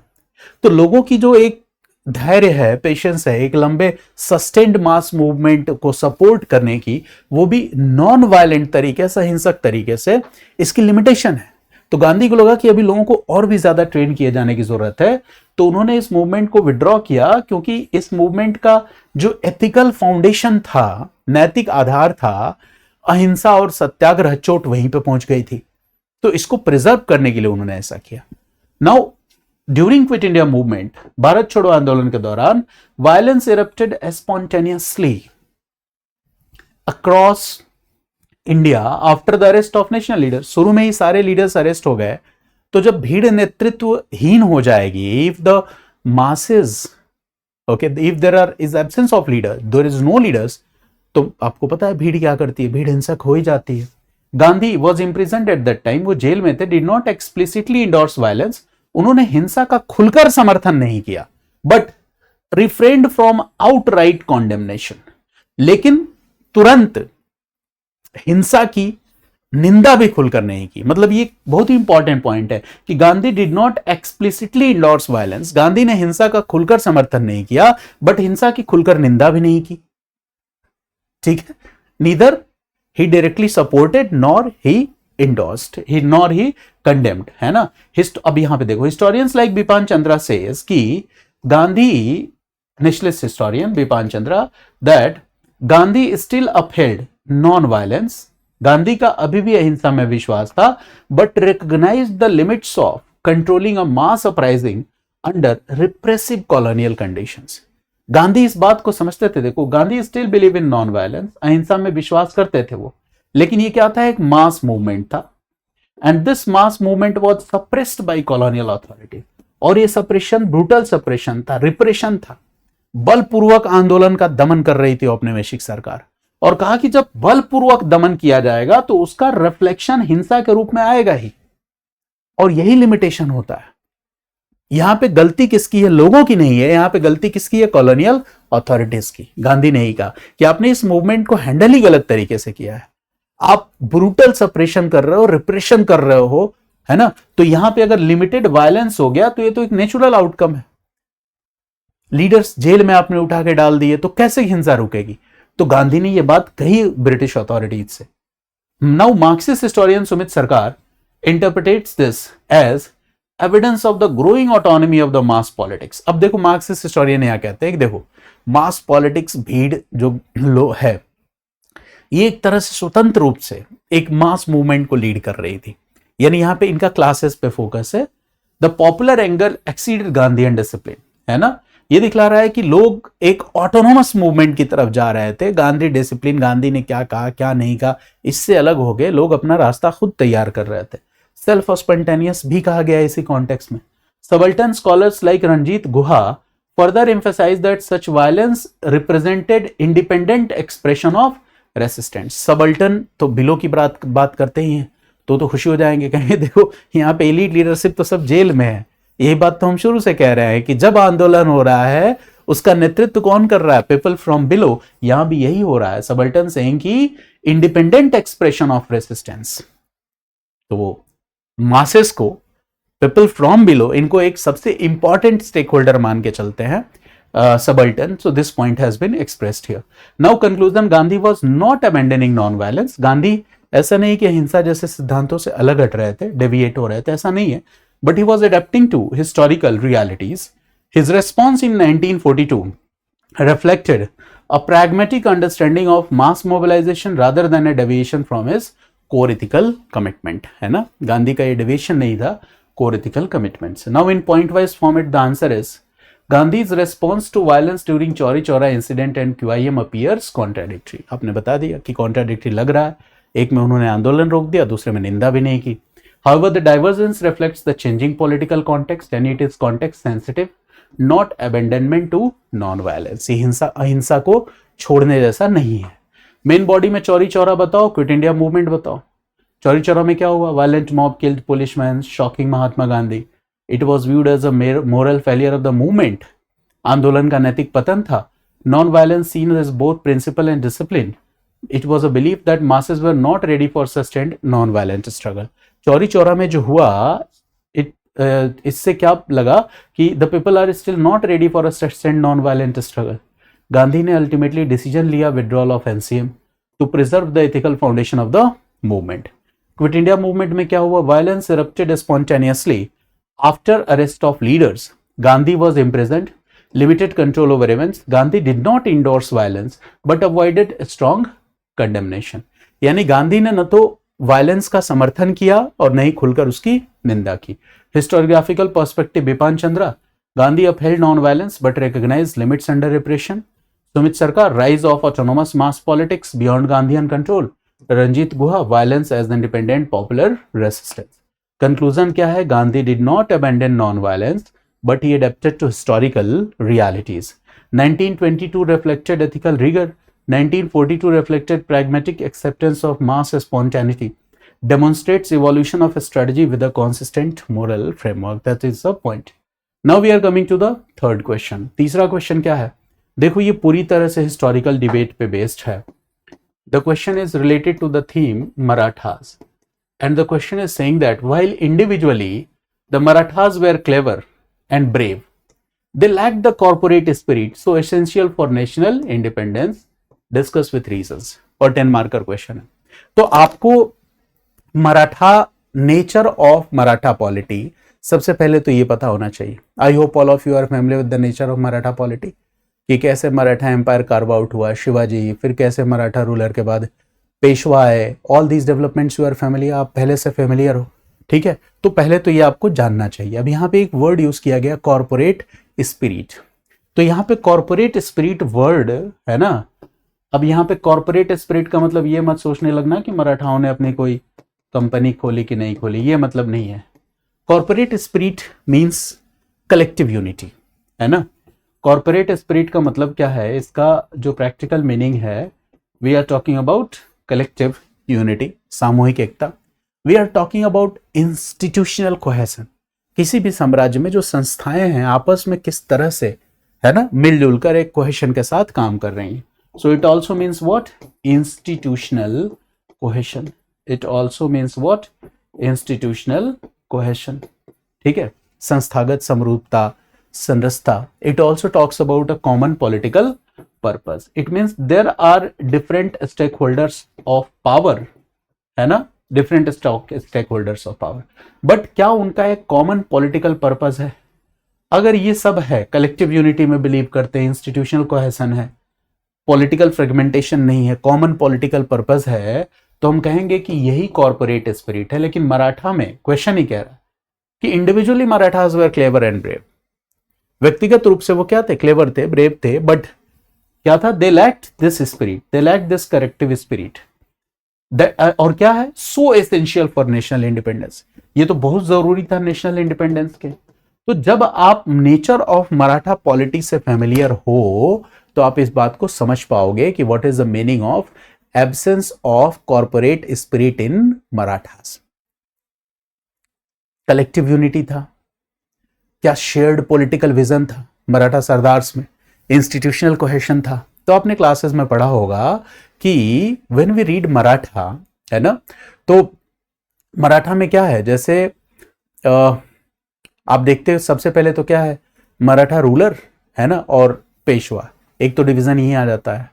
फिर पेशवा में भी एक आपको कॉन्फेडरेट मॉडल दिखता है, सिंधिया होलकर भोसले गायकवाड़, ये कॉन्फेडरेट स्ट्रक्चर दिखता है।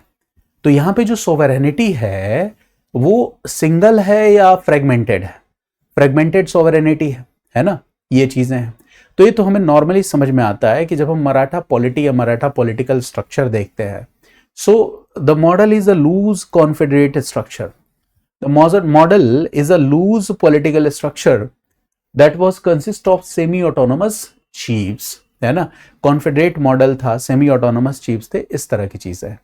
अब यहाँ पे देखो जो विचार है, यहाँ पे तीन ऐसे, there are 3 different ideas which we need to understand, ठीक है ना, वो डिबेट हमें जानना बहुत जरूरी है। आंसर तो वैसे इसका सिंपल ही है, but here we must know these 3 debates. One is nationalist historians का जो ओपिनियन है वो जानना होगा, because these debates will help you in decoding the question.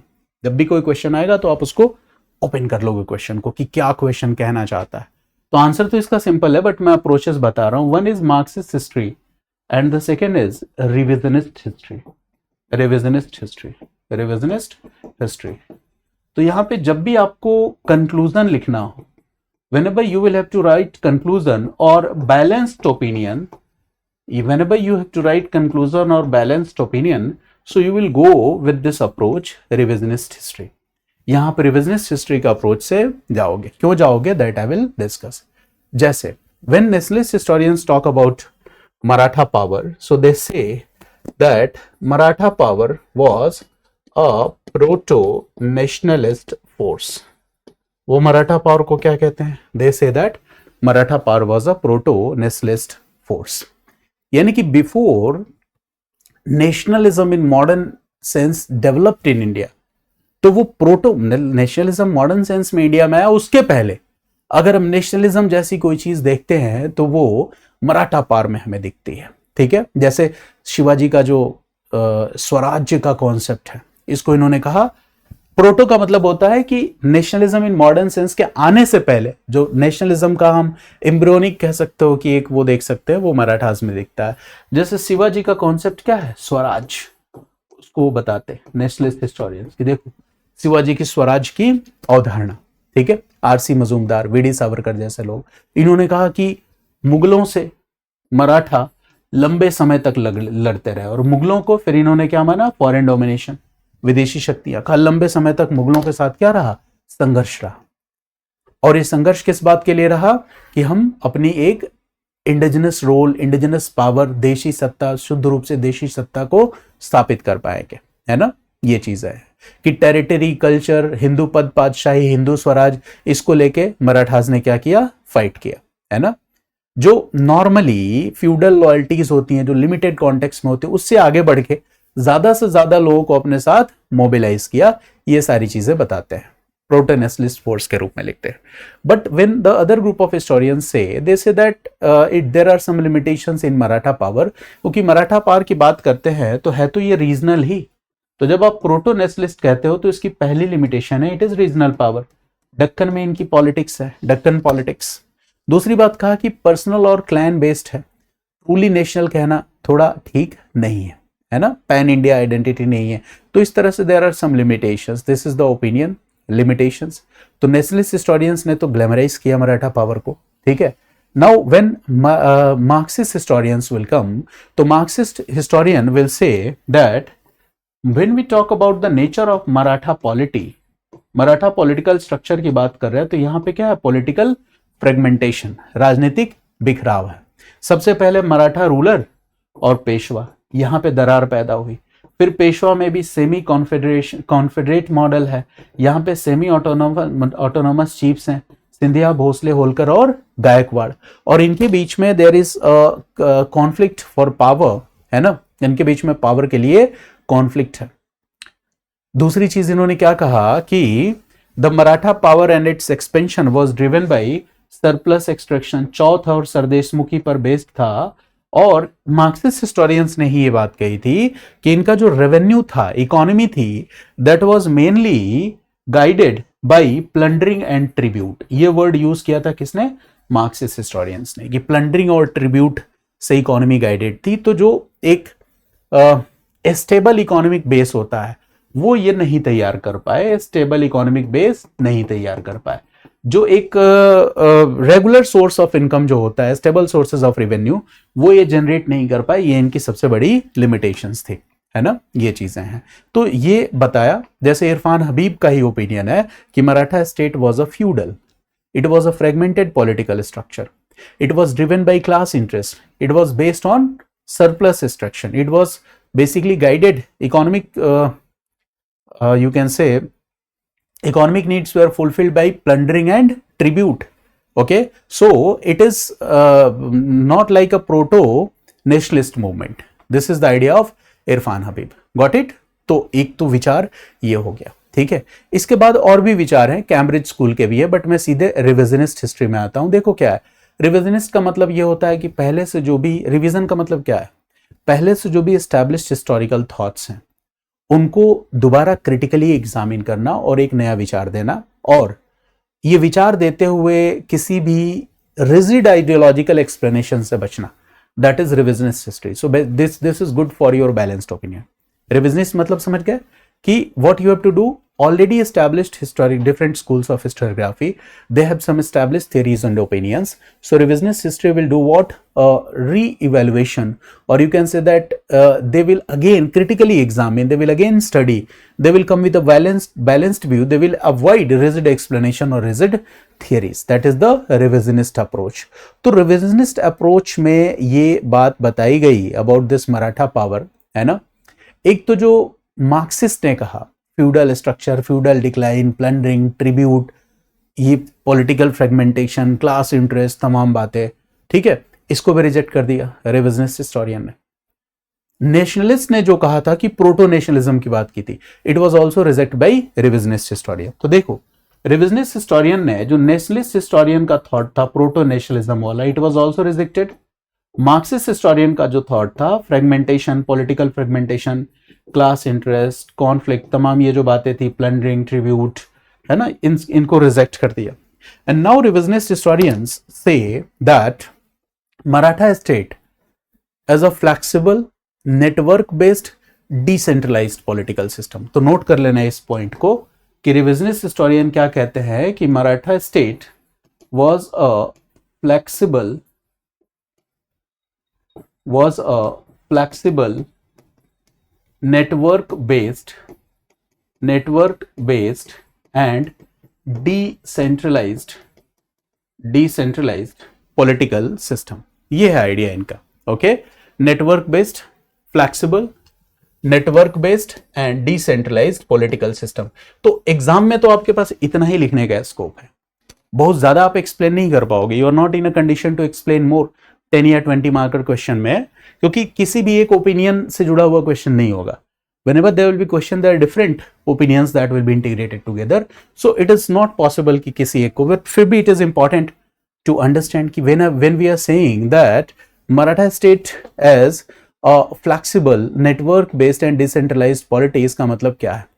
तो this revisionist history says that whenever we talk about Maratha power and authority, we see that there are different centers of power, there are multiple nodes of power, different centers of power. जैसे one is Maratha ruler, the second is Peshwa. Among the Peshwa, there are 4 different groups. There are regional chiefs. There are local elite class who are also playing an important role in administering the Maratha state. तो ये क्या है? This is what? This is the different nodes of power. And here the sovereignty is not strictly hierarchical. Sovereignty is not strictly concentrated in the hands of a single authority. Sovereignty किसी एक के पास नहीं है. Here the sovereignty is negotiated. Here the sovereignty is shared. जैसे पेशवा में भी देखो, सिंधिया, भोसले, होलकर और Gaekwad, what do we see? We see that the sovereignty is shared, है ना? This is the point. And when we say network, network means revenue networks. Military में we will talk about military mobility. Okay, in this way we can say that there are different nodes of power. They were supported by they were maintaining military power, they were collecting revenue, and in this way this was a very flexible model. This was a network based system. Okay, different alliances, patronage, revenue rights. तो इसको किसी एक monolithic structure में बांध के भी नहीं कहा जा सकता, है ना? तो मराठा पावर को finally they say that adaptive, pragmatic, है ना? ये चीजें हैं. वीक और फेल स्टेट तो नहीं माना. So this is the idea. तो अब when you read this question that has been asked here कि मराठा स्टेट जो है, they were clever and brave but they lacked corporate spirit. तो इसका मतलब ये है कि this question is related to this debate. Corporate state था, सॉरी, कॉर्पोरेट स्पिरिट नहीं था. इसका मतलब आप पॉलिटिकल फ्रेगमेंटेशन की बात करोगे, और जैसे ही आप पॉलिटिकल फ्रेगमेंटेशन की बात करोगे, क्लास कॉन्फ्लिक्ट की बात करोगे, प्लंडरिंग की बात करोगे, इसका मतलब आप मार्क्सिस्ट हिस्टोरियन की बात कर रहे हो. तो this very part of this question where it says, देखो ये जो क्वेश्चन का हिस्सा है कि while individually the Marathas were clever and brave, they lacked the corporate spirit so essential for national independence. ये लाइन ही मार्क्सिस्ट हिस्टोरियंस का विचार है. बट क्या इस विचार के साथ पूरी तरह से सहमत होकर हम पूरा आंसर लिख देंगे क्या? नहीं. We will have to explore different areas while writing the answer. And this question is still tough.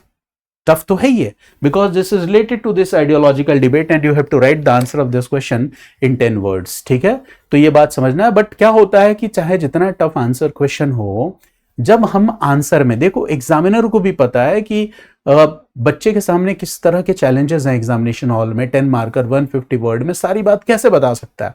But आपके जो आइडियाज है कहीं ना कहीं आपके आंसर में, if they get reflected in the form of references also, तो एग्जामिनर भर भर के आपको नंबर देगा. कहीं आपने बताते हुए कह दिया nationalist historians proto nationalist force की बात कर दी, मार्क्सिस्ट में फ्रेगमेंटेड की बात कर दी, political fragmentation, lack of corporate spirit, और उसको इससे रिलेट कर दिया कि भाई ये बात मैं समझ रहा हूं कि ये स्टेटमेंट ही इससे जुड़ा हुआ है. फिर रिविजनिस्ट हिस्टोरियंस के बात को कंक्लूजन में लिख दिया, तो आपको बहुत अच्छा मार्क्स मिलेगा. बट जनरली हम इसका आंसर कैसे लिखते हैं? अब आप खुद सोचो, आपने जो आंसर तैयार किया है इसका आंसर कैसा होगा? आप जीएस वाले आंसर लिखते हो, ऑप्शनल के आंसर लिखते ही नहीं, फिर भी 200-250 नंबर पा जाते हो, 220 पा जाते हो, 240, 250, 260. वो तो बेसिकली जीएस का आंसर है.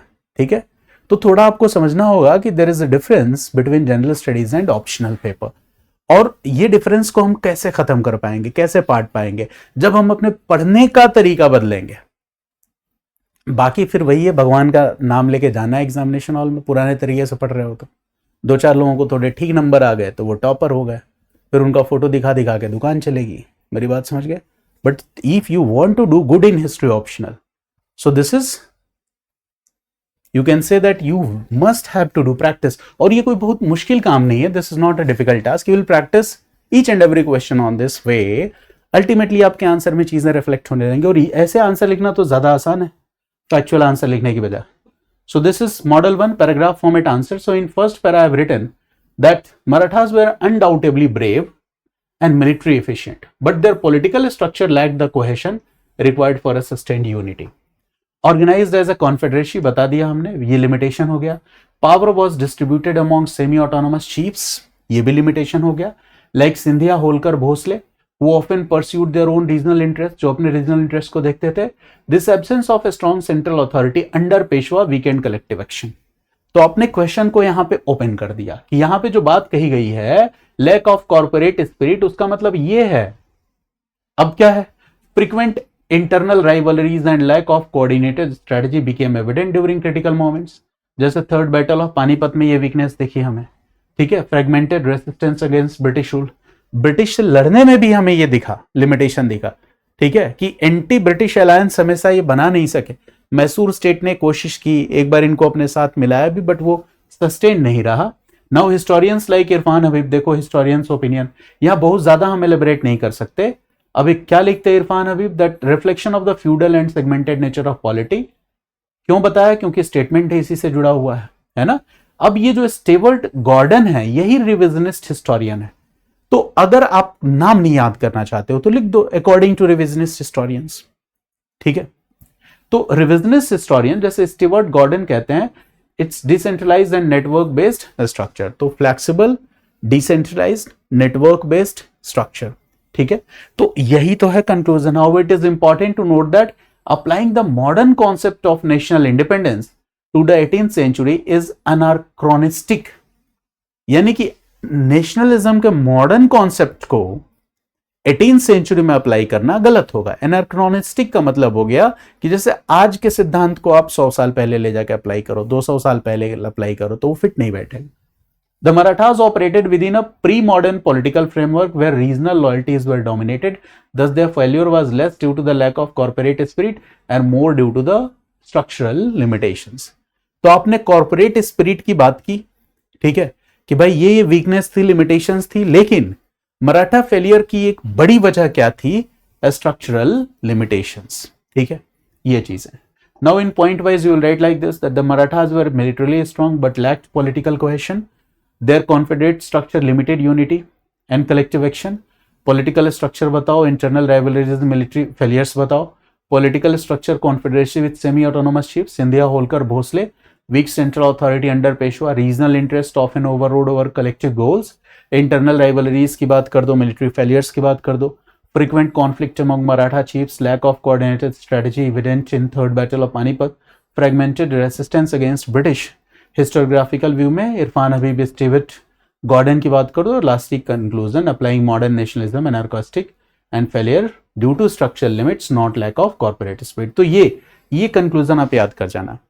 और जो मैं आपको रिवीजन क्लासेस में बताऊंगा, जैसे मैं पूरे 1 साल का जब एक वीडियो बनाऊंगा आफ्टर इसको खत्म करने के बाद, तो वहां पे ये जो हिस्टोरियोग्राफिकल डिबेट्स मैंने बताया है, इसके मैंने अलग से स्केचेस बना रखे हैं, ठीक है।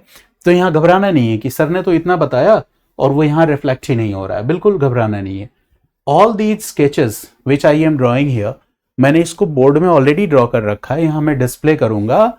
और हिस्टोरियोग्राफिकल डिबेट्स के कितने स्केचेस हो सकते हैं, मेन बॉडी के क्या स्केचेस हो सकते हैं, ये सब आपको बताऊंगा। बट उसके पहले थोड़ा सा आपको आइडियोलॉजिकली इनरिच होना बहुत जरूरी है, क्योंकि मैं उस लेवल पे क्लास लेके आऊं, उसके लिए सामने बैठे लोगों को भी प्रिपेयर्ड होना जरूरी है। दैट इज द पॉइंट, ठीक है। फिर वो मतलब जीएस टाइप पढ़ाना पड़ेगा, तो वो मैं चाहता नहीं भाई। GS general studies.